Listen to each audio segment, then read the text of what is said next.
started here with a pick of Atlanta +1. We're going to take the Falcons at home this week.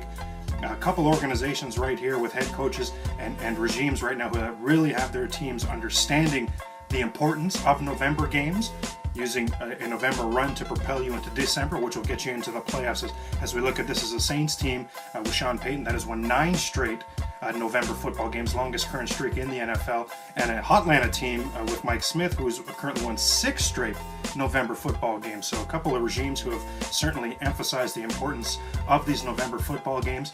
At home, this is an Atlanta Falcons team that is 20-2 in the Matt Ryan era against teams that are not named New Orleans Saints, because the Saints have actually won 4 of the last 5 times that they've gone into Hotlanta. Actually a really hot streak right now for the Saints against the Falcons. Currently 8 of the last 10 times that these two teams have met, the winner has been the New Orleans Saints, and really Drew Brees here has been owning that Falcons secondary, averaging over 300 yards per game against that Falcons secondary, averaging 2 touchdowns per game and just under 1 interception. So he's really got it going against his team, there's no doubt about it.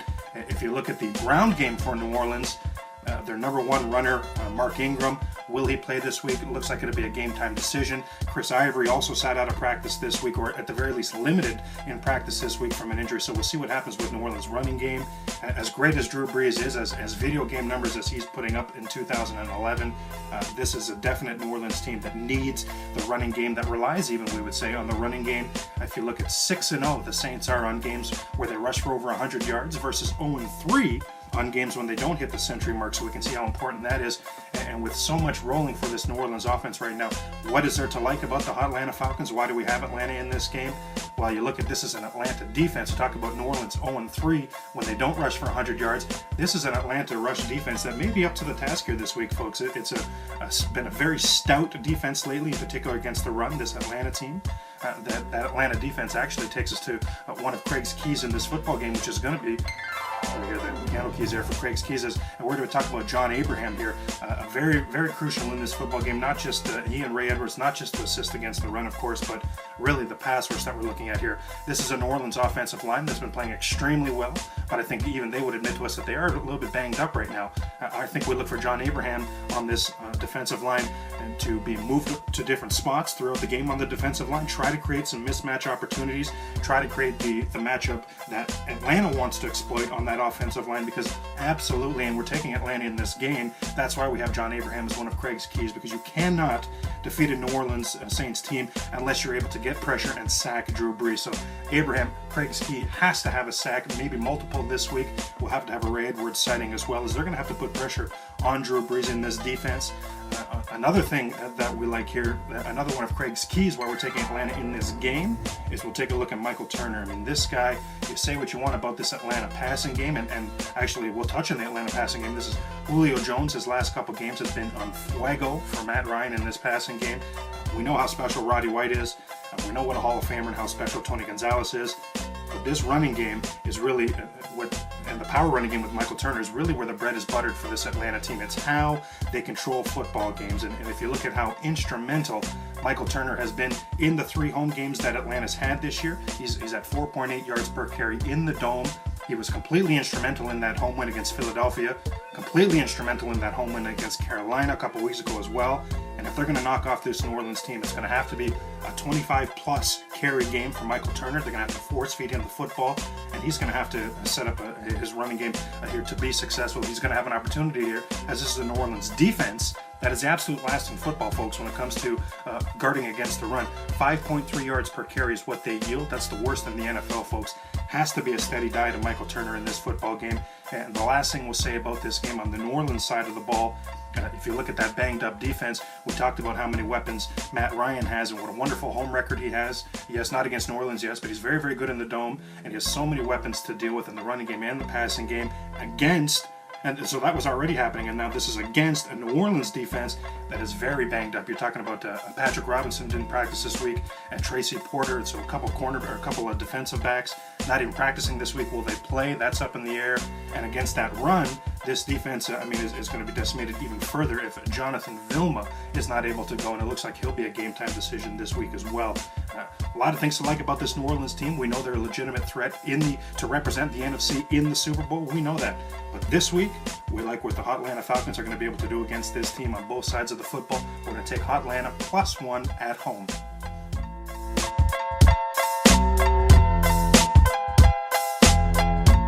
For our second game, we'll be looking at something that's right under the category of, did he just say that? But yes, indeed, believe it or not, the Miami Dolphins looking for a winning streak. If you can believe that, then you'll believe anything. But it is actually true, as the 1-7 Miami Dolphins will host the Washington Redskins this week. Spread right now, Miami -4. I mean, geez, there probably would have been several times during this season when you would have never have thought that the Miami Dolphins would be favored by 4 points, would be favored in any game, let alone by 4 points as that crosses the 3. I mean, it's a pretty valuable number there, that 4. Even with that being said, we are going to take the Miami Dolphins as our second pick this week, -4 at home. There's a few things we like here. This is a Washington team that has lost 4 straight football games and is in a complete free-for-all. This is a Washington team that will come to town with John Beck as their starting quarterback. Very easy to bet against John Beck as a starting quarterback. 0-7 as a starting quarterback, despite the fact that Mike Shanahan has risked his reputation that Beck is a legitimate NFL starter. I mean, spoiler alert, folks, he's not. We're going to go ahead and take Miami in this week. As a result of these things here, Miami's defense has a complete inability to create turnovers. No team in the NFL has less interceptions than Miami, which is a putrid 2 interceptions all year. I mean, it's been terrible. But this is a Washington Redskin offense that, if you've seen them in 2011, they create ways to turn the football over. I mean, it's almost, if it wasn't so bad, you'd almost think it's ingenious. It's certainly creative, I'll tell you that. There's not much convention into how they turn the football over. They'll throw horrible interceptions where they brutally underthrow a wide receiver and brutally overthrow a wide receiver. We've seen those. We've seen balls go through a receiver's hands into DBs for interceptions. We've seen fumbles where some fumbles were sure there was legitimate contact, yes, but this Redskin team even fumbles the football where there's no contact. I mean, they've been very creative and innovative with finding new ways to turn the football over in 2011. That will play into the Miami Dolphins' hands this week. That's one thing that we will definitely look at here.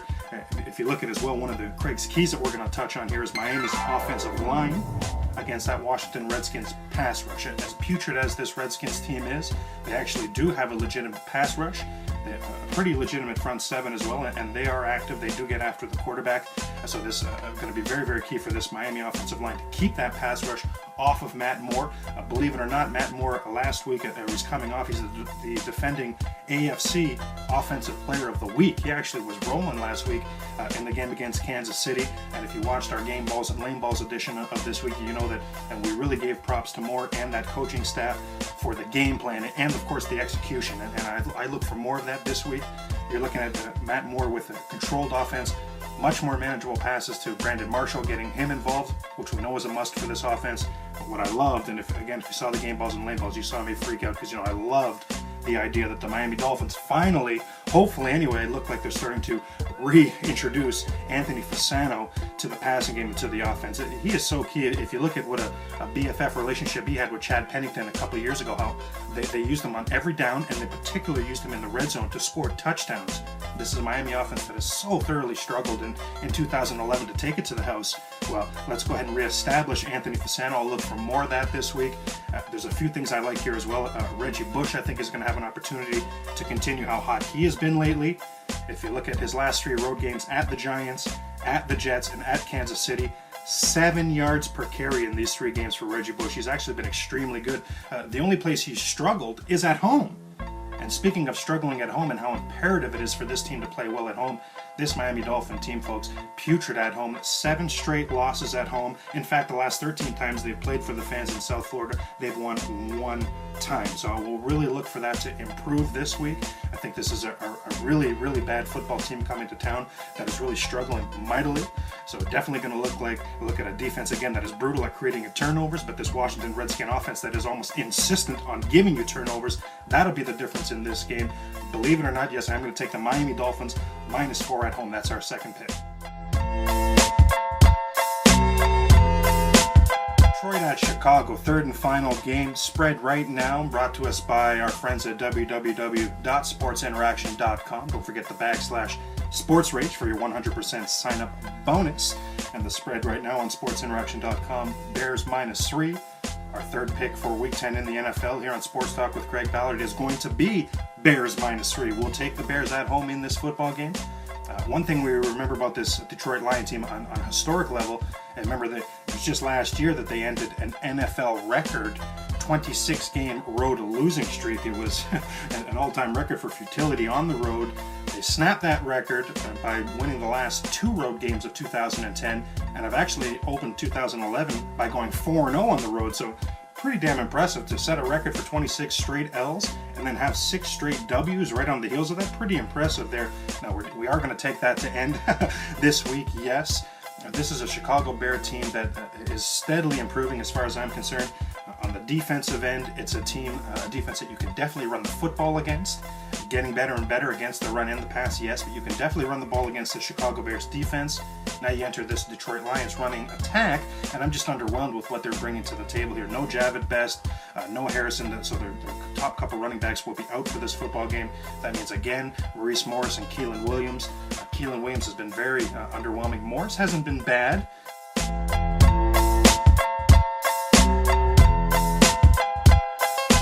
The Bears are really starting to roll on offense right now. Mike Martz and Jay Cutler are starting to get that offense in gear. What I really love on this Bears offense is, yes, Roy Williams has played much better lately, yes.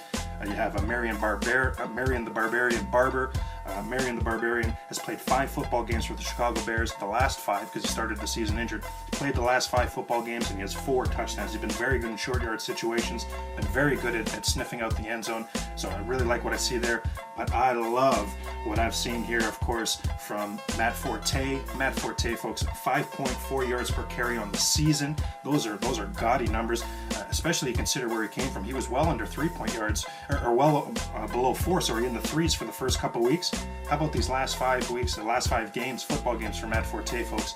5.1 yards per carry is his lowest average in the last 5 football games. Completely getting it done, absolutely. The other thing I really love about this Bears offense, why I'm excited about this Bears offense, Earl Bennett. He's back for this team. I think he has a chance to be a big-time receiver and a combination with Jay Cutler. They were teammates at Vanderbilt. Jay Cutler went back to Vanderbilt actually to throw Bennett the passes in Earl Bennett's pro day, so they have that chemistry, they have that relationship.